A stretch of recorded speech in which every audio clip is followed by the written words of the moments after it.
할렐루야. 하나님 살아계십니다. 살아계신 그 하나님의 은혜와 평강과 축복이 저와 여러분들 그리고 영상으로 예배하는 모든 분들에게 함께하게 되기를 주의 이름으로 축복합니다. 일본의 그 소위 기독교 저술을 하는 이런 그 작가들이 이제 대표적으로 한 3분 정도 계시는데요. 그 중에 이제 우찌무라 간조라고 하는 분이 있습니다. 우찌무라 간조라고 하는 분이 쓴 그 책 가운데 이런 이야기 하나가 있습니다. 어떤 청년이 이 우찌무라 간조를 찾아와서 성경 공부를 하고 있는데 문득 이런 질문을 한 겁니다. 선생님, 우리가 성경 공부하면서 전 이해가 안 되는 부분이 너무 많습니다. 성경에 보면 도대체 내 지식, 내 이성으로는 받아들일 수 없는 그런 이야기들이 참 많이 나옵니다. 예수님이 물 위를 걸었다는 이야기, 죽었는데 부활했다는 이야기, 또 뭐 사자굴 속에 들어갔는데 멀쩡했다는 이야기, 뭐 이런 이야기들 생각해 보면 너무 비이성적이지 않습니까? 이런 거 빼고 성경 공부하면 어떨까요? 라고 질문을 했습니다. 우찌무라 간조가 거기에 대해서 이렇게 대답을 합니다. 하나님에게서 만약에 저주라는 것이 있다면 그건 실패한 것도 질병을 당한 것도 배신당한 것도 아니라 3가지라고. 하나는 우리가 하나님을 바라보는데 믿어지지 않는 거. 2번째는 성경을 열심히 읽었는데 하나님의 음성이 들리지 않는 거. 3번째는 감사하지 않는 거. 그러면서 이렇게 얘기합니다. 만약에 그것들을 다 빼고 나면 성경은 겉표지하고 뒷장밖에 남지 않는다고. 왜? 우리가 흔히 생각할 때 하나님의 역사가 기적이다 이렇게 생각하지만 사실은 기적이 아니라 일상입니다. 기적은 뭐가 기적이냐면 사과나무 밑에 떨어져 있던 사과가 다시 사과나무에 가서 붙는 거예요. 영리하는 거죠. 하나님의 기적은 다 하나님이 만든 질서 안에서 움직여진 거예요. 근데 그걸 우리의 이성으로 이해되지 않는다고 해서 나는 믿지 못하겠습니다 라고 말한다면 하나님을 믿지 못하는 거죠. 하나님의 음성도 들을 수가 없습니다. 왜? 하나님의 음성을 무시하는 거기 때문에. 당연히 삶에 감사함도 없죠. 이런 일들을 위해서 우리가 성경을 읽는 일이 굉장히 중요하다 이렇게 생각하는데요. 성경을 읽는 4가지 방법이 있습니다. 통상적으로 첫 번째로 통독하는 겁니다. 그냥 쭉 읽어가는 거죠. 그 읽어가면 무슨 은혜가 있을까? 아니요. 굉장히 놀라운 은혜가 있는데요. 우리가 학교 다닐 때 교과서 그냥 읽으셨잖아요. 근데 교과서 읽어도 머리에 남는 거 있죠? 중요한 것은 그 말씀을 읽어가는 동안에 마치 콩나물 시루에 콩나물이 자라듯이 우리가 자라간다는 거예요. 어떤 분들 성경 읽으라 그러면 앞장에서 뒷장 넘어가면 앞장 내용 다 잊어버려요. 저도 그래요. 그런데 중요한 건 그래도 남아있다는 거예요. 신기하죠? 저는 그게 신비라고 생각해요. 또 통독하는 방법, 그 다음에 이제 또 다른 방법은 정독하는 겁니다. 이렇게 아주 좀 자세도 바르게 하고 아주 이렇게 하나하나 좀 정성스럽게 읽어가는 거죠. 아마 이런 거 읽어가고 나면 어떤 변화가 생길까? 그 성경을 읽어가면서 내 안에 뭔가 좀 이렇게 새로운 울림이 있다 이런 것들을 발견하게 될 거라고 생각이 되어져요. 어떤 울림이냐면 잘못된 길을 가고 있다면 내가 제대로 가야지, 내가 좀 지혜가 없었다면 지혜가 생겨야지, 뭐 이런 것들을 발견하게 되죠. 오늘 본문의 이야기가 그런 얘기거든요. 7절에 보면 여호와의 율법은 완전하여 영혼을 소성시킨다는 거예요. 말씀을 읽는 동안에 우리 안에서 어떤 일들이 일어나냐면 우리의 영혼이 자라가는 거죠. 이 신비죠.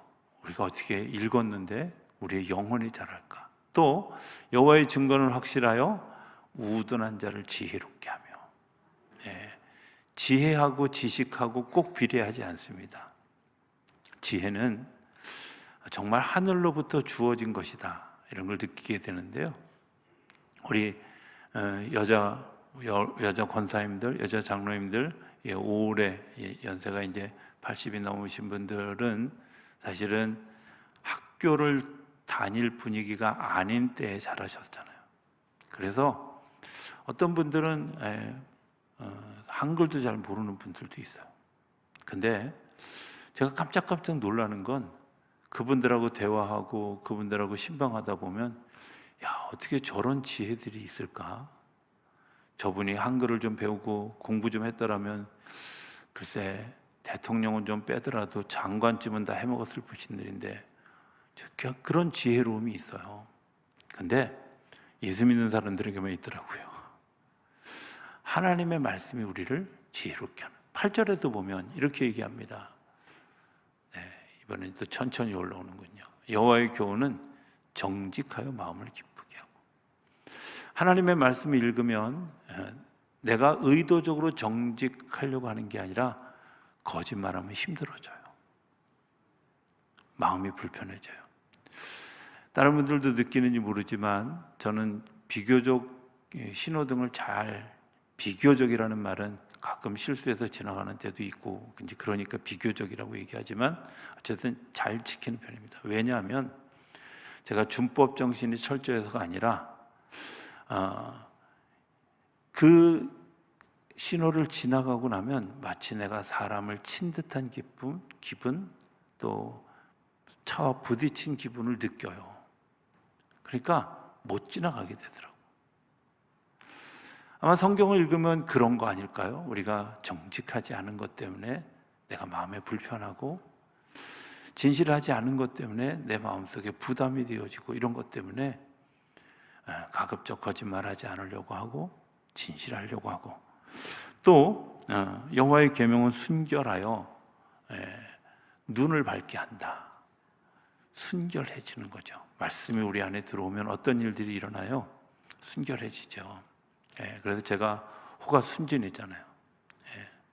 못 들으셨군요. 그냥 넘어가겠습니다. 자, 저는 예수 믿는 사람들이 어떻게 보면 좀 바보스럽다 이렇게 느낄 만큼 순진하잖아. 그렇죠? 순진한 걸 부끄러워하지 마세요. 그거는 하나님이 주시는 선물입니다. 중요한 건 그 순진함 가지고도 잘 살아요. 그 순수함 가지고 오히려 더 잘 살아요. 자, 저는 성경을 보면서 뭘 발견하게 되냐면 세 가지를 발견하게 되는데, 그 첫 번째는 내가 누군지, 오늘 내가 겪고 있는 사건이 뭔지, 그 다음에 두 번째는 그런 내가 누구인지 사건이 뭔지를 발견하고 나면 그 다음에 두 번째 나타나는 현상이 뭐냐면 내가 어디로 가고 있는지, 하나님이 내가 지금 무엇을 결정해야 될 타이밍인지를 알게 하셔요. 그리고 나서 이거 왜 해야 되는지, 어떻게 해야 되는지를 보여주는 거예요. 제가 지어낸 얘기가 아니라 이게 다 육하원칙이에요. 앞에 게 제일 먼저 너 누구야? 네가 무슨 일을 겪었어? 후와 화시예요. 중간에 일들은 뭐예요? 네가 어디로 가고 있어? 왜요? 이렇게 물어보는 거죠. 내가 지금 어느 때에 있어? when? 이렇게 물어보는 거예요. 그리고 다시 why? how? 내가 어떻게 살아갈 것인지, 왜 그 일을 해야 되는지 성경을 묵상하다 보면 알게 되죠. 내가 누구일까? 성경을 잘 보면 내가 누구인가? 라는 질문에 대해서 하나님은 분명하게 대답해요. 뭐라고? 사람은 영적 존재라는 거예요. 내 영이 하나님의 기쁨이 되어지면 내 안에서 자연스럽게 하나님의 평강이 있어요. 그런데 그것이 이루어지지 않으면 하나님의 평강이 아니라 편안함을 추구하게 돼요. 우리가 사람을 대할 때 누굽니까? 라고 얘기하면 많은 분들이 자기의 직책, 직업 뭐 이런 것들을 이야기하잖아요. 그런데 정말 그럴까요? 폴 트루니의 말 그대로 빌리면 그건 인물이에요. 인물. 쌓아진, 업적으로 되어진 인물. 진짜 중요한 건 인간이죠. 그 인간을 자라게 하는 일들이 뭐냐? 아까 제가 7절, 8절에 읽었던 지혜롭고 순전하고 정직하고 뭐 이런 것들이죠. 여러분들이 사람들을 대할 때 사람하고 보면서 저 사람 부자야 이렇게 이야기해요. 저 사람 부자인데 믿을 수가 없어? 이렇게 얘기해요. 부자인데 믿을 수 없는 사람 여러분들 가까이 하십니까? 정치 권력이 뛰어난 사람인데 순전하지 않고 자꾸 뭔가 사기성이 노후한 사람 가까이 하고 싶으십니까? 아니잖아요. 우리가 이미 스스로 거부하는 거예요. 우리는 스스로 인물인 것을 추구하는 것 같지만 사실은 우리 내면 깊은 곳에서 우리에게 주어진 본성은 뭐예요? 인간을 추구하는 거예요. 지혜롭고 성실하고 정직하고 순전하고 이런 사람들.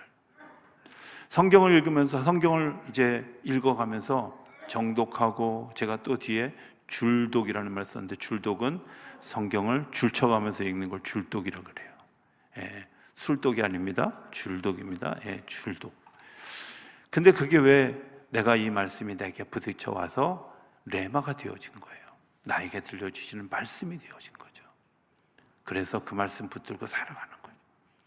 마틴 루터를 변화시켰던 로마서, 요한 웨슬레를 변화시켰던 로마서의 그 해설들 다 말씀을 읽는 동안에 줄독이 되어진 거죠. 레마가 되어진 거예요. 오늘 우리에게도 내가 예수 믿게 된 가장 커다란 원인이 뭐예요? 그때마저 줄쳐가면서 읽었던 그것 때문에 내게 레마가 되어져서 내가 살아가는데, 여러분들 그 줄쳐갔던 말씀들을 내 안에서 자꾸 되새기면서 내가 영적 존재가 되어져 가도록 이끌어 가시는 하나님의 일들에 순종하고 교제하는 일이 뭐예요? 묵상하는 거예요. 그 묵상이 이루어지면 우리 안에 어떤 일들이 이루어지느냐? 내가 육적인 것을 자랑하는 게 아니라 영적인 그런 그 풍요로움 때문에 기뻐지죠. 영적인 풍요로움 때문에 행복해져요. 그리고 영적인 갈급함이 우리 안에 생기게 되죠. 여러분들이 뭘 추구하고 있는지 한번 잘 생각해 보시면 내가 지금 어디쯤 와 있는지 알 수 있게 돼요. 나는 좀 치사한 방법일 수도 있지만 부자가 되는 게 내 삶의 목적이야. 그렇다면 여러분들은 조금 벗어난 길을 가고 계시는 거예요. 성경은 그걸 얘기하지 않아요. 내가 가난하더라도 정직하게 살아가겠다고. 내가 사람들한테 바보 소리 좀 들어도 난 순전하게 살아가겠다고. 근데 놀라운 건요, 그 순전한 사람들이, 그 바보 같은 사람들이, 그 가난한 사람들이 세상을 바꾸고 하나님의 복을 누리는 역사가 일어나게 돼요. 성경에는 그 가난한 사람들에 대한 이야기가 너무나 많죠. 마태복음 5장에는 심령이 가난한 자가 복이 있다고. 가난해야 복이 있는 거예요. 심령이 가난한다는 말, 삶이 가난한 거하고 다른 것 같지만 별반 차이 없어요. 내가 가진 것이 없습니다. 주님께서 나에게 복을 주십니다. 이러는 분들이 가난한 거예요. 하나님, 내가 너무 가진 게 많습니다. 그래서 하나님께 기도할 게 없습니다. 가난한 거. 그 사람은 가난하지 않습니다. 부한 겁니다. 그런데 죄송하지만 그것 가지고 내 인생이라는 항해를 끝까지 제가 금요일날 심야 예배 때도 그런 얘기 드렸었는데요. 가인의 족보를 보면 가인의 족보에는 예능인도 있고요. 그리고 공업인도 있고요. 그리고 목자들도 있고요. 굉장히 좋은 그런 가문이 되어졌어요. 그런데 놀라운 건요, 예수님이 속해 있는 족보, 아담의 족보에는 그런 게 없어요. 그냥 어디서 태어났고 몇 살에 아이를 낳았고 그리고 몇 살에 죽었더라, 이것만 나와요. 근데 중요한 건 가인의 족보는 창세기 4장에 한번 달랑 나오고 더 이상 안 나와요. 아담의 족보는 창세기 5장에도 나오고 마태복음 1장에도 나오고 누가복음 3장에도 나오고 심지어 요한계시록에도 그들의 이름이 나온다는 거예요. 끝까지 간다는 거예요. 내가 육적인 삶을 살아가면, 내가 그 육적인 삶을 추구해 가는 것, 하나님 주시죠. 왜? 그 사람이 살아가도록. 그런데 죄송하지만 거기까지입니다. 4대 5대가 지나가면 더 이상 발전해 가지 않고 넘쳐나지지 않아요. 반면에 하나님의 족보 안에 있는, 하나님의 역사 안에 있는 사람들의 특징은 뭐냐? 작은 것 같지만 점점 더 창대해져 가고 커져가게 된다는 거예요. 아브라함이 100세가 되도록까지 아이를 낳지 못했을 때 주변 사람들이 뭐라 그랬을까요? 야, 너는 75살에 예수 믿기 시작했는데 하나님이 너에게 약속했다며, 하늘의 별과 같이 바다의 모래같이 내 자녀를 주겠다고 하나도 없는데 얼마나 많은 소리를 들었겠어요. 겨우 100살에 아이를 낳아서 이제 하나님이 그 약속을 지키시려고 그 아들 이삭부터는 또 아주 정말 한 번 쌍둥이를 낳으면 8쌍둥이씩 낳고 이렇게 낳아야 되는데, 중요한 것은 결혼도 40에 했고 애도 60에 낳았어요. 제가 며칠 전에 창세기 읽으면서 이삭은 60에도 애를 낳는데 나는 뭐야? 이런 생각을 했는데, 여러분들 생각해 보세요. 그렇게 시작되어진 역사가 이어져 갈 때 야곱을 통해서, 그리고 12지파를 통해서 지금 세상을 낳는 일들을 하게 되어졌다는 거예요. 역사가 이어져 갔어요. 가인의 후예는 없어요. 야곱과 에서가 나누어질 때 에서의 후예는 없어요. 모압 족속, 에돔 족속이 되어졌어요. 하나님이 우리에게 주시는 영적 존재가 된다는 건, 내가 하나님 앞에 순결하고 정직하고 하나님 앞에 살아가는 그런 삶의 모습 가운데는 지금은 별로 중요한 것 같지 않지만, 지금은 별로 큰 것 같지 않지만 시간이 지나가면 지나갈수록 더 크고 놀라운 일들로 발전되어져 가게 되는 줄로 믿습니다. 그게 하나님의 말씀의 역사예요. 묵상하는 힘이에요. 묵상하는 힘인 그런 되어진 일들 뿐만 아니라 오늘 내가 삶을 살아가면서 이겨갈 힘을 더해 주시죠. 그 이겨갈 힘이 두 가지인데, 하나는 하나님의 역사가 일어나는 타이밍이 언제인 줄을 분별하는 것과 내가 어디로 가야 되는지를 알게 되는 거예요. 내가 어디로 가는지. 자, 오늘 성경에 보면 12절에 보면 이렇게 얘기합니다. 자기 허물을 능히 깨달을 자 누구리요? 나의 숨은 허물에서 벗어나게 하소서. 내가 자기 허물을 깨달을 수 있는 사람이 얼마나 될까요? 저는 제가 예전에 나는 나 이상으로 설교를 잘하는 사람이 없어, 이렇게 생각한 적이 있었어요. 어리석게도. 왜냐하면 제 범위 내에서, 제 생각의 범위 내에서는 완벽한 문장을 만들어서 탁 설교를 하는데, 근데 중요한 건 교인들은 자장가인 줄 알더라고. 이상하다. 아니, 이 설교를 왜 듣고 잘까? 내가 자장가를 부른 것도 아닌데. 여러분들, 그게 내 허물을 모르는 거예요. 내가 습관적으로 하고 있기 때문에, 내가 내 생각의 범위 내에서 여기에 머물러 있기 때문에 내 허물을. 그런데 하나님의 말씀이 묵상되어지면 이게 내 연약함이구나, 내 부족함이구나, 내 시야가 좁구나, 내 생각이 좁구나 하는 것을 묵상을 통해서 알게 돼요. 넓어지겠죠. 우리 성도들이 좋아하는 말씀, 내 지경이 넓어지리라. 그건요, 묵상의 힘이에요. 내 지경이 넓어지는 거죠. 내 생각의 범위가 넓어지는 거예요. 내가 가지고 있는 세계관이 넓어지는 거예요. 하나님의 말씀이, 묵상이 우리 안에 들어오면 그런 역사들이 일어나게 되는 줄로 믿습니다. 뿐만 아니라 11절에 보면 13절에 보면 또 주의 종에게 고의로 죄를 짓지 않게 하사 그 죄가 나를 주장하지 못하게 하소서. 여러분들, 죄가 나를 붙들고 내가 죄의 노예가 되어서 살아가지 않는 것, 내가 어디로 가는지를 아는 거예요. 우리가 사실은 알게 모르게 그런 노예로 살아가고 있지 않아요? 예수 믿는 사람들에게 받은 축복 두 가지가 있는데, 그리고 그 영적인 존재로 살아가지 않으면 결핍되어지는 두 가지가 있는데, 그게 뭐냐면 모험을 하지 못하는 것과 믿음이 없는 거예요. 사람은 다 모험을 가지는 존재입니다. 폴 트루니의 말에 의하면 사람은 누구나 태어나서부터 끝날 때까지 끊임없이 모험을 추구해요. 여러분들 중에 이런 생각하는 분들, 아니 에베레스트 산에 뭐 그렇게 죽을까 하고 거길 왜 올라가? 어떤 사람은 히말라야에 있는 그 14봉을 다 올라.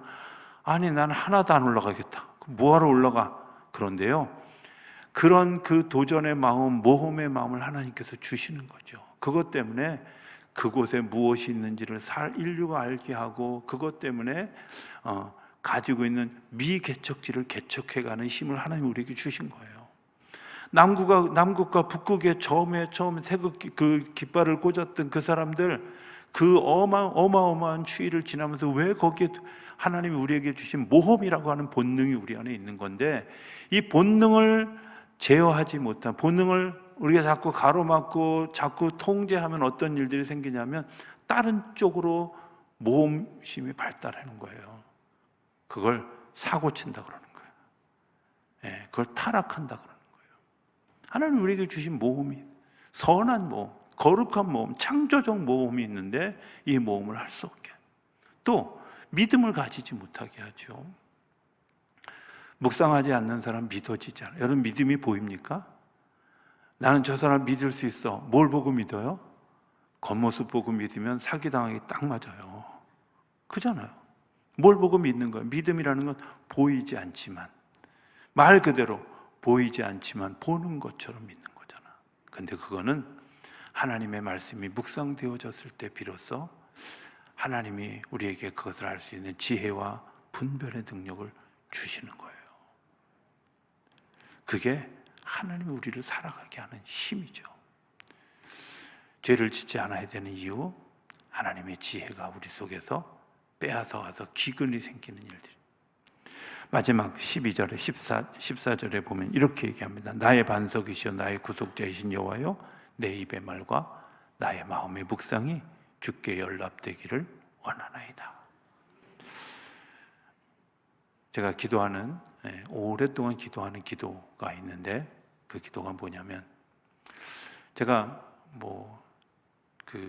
하고 있는 일의 특성상 말을 많이 해야 되잖아요. 그리고 지금은 굉장히 I형에 가까워진 형태지만, 제가 어려서 중간에 이 청년 때는 굉장히 E형이었어요. 말이 많아. 근데 그 말이 많을 때 실수도 많아. 근데 그냥 보통 사람이라면 실수가 별로 문제가 되지 않지만, 지도자가 되다 보니까 실수가 많으면 무너지는 사람도 많더라고요. 그래서 제가 어느 때부터인가 하나님께 하나님, 내가 어떤 말이든 말을 할 때 이것이 하나님을 높이는 말이 되어지고 사람들을 사랑하는 말이 되어지고 그들을 치유하고 회복하는 말이 되어지기를 기도합니다. 이게 제 기도의 제목이었어요. 지금도 그런 기도예요. 저는 이 나의 그 묵상이, 나의 말과 또 나의 마음의 묵상이 주께 연락되기를 원한다는 말, 그런 거 아니겠어요? 여러분들의 말이 그냥 하고 싶은 말 다 했는데도 그게 저 사람 보면 예수님이 보여, 저 사람은 성경책이 보여, 이랬으면 얼마나 좋아, 그죠? 그렇게 되기를 주의 이름으로 축복합니다. 그렇게 되어질 수 있게 되기를 정말 주의 이름으로 축복합니다. 내가 마음 먹은 대로 했는데 그게 주님이 원하시는 거야. 내가 마음 먹은 대로 했는데. 이런 거 있어요.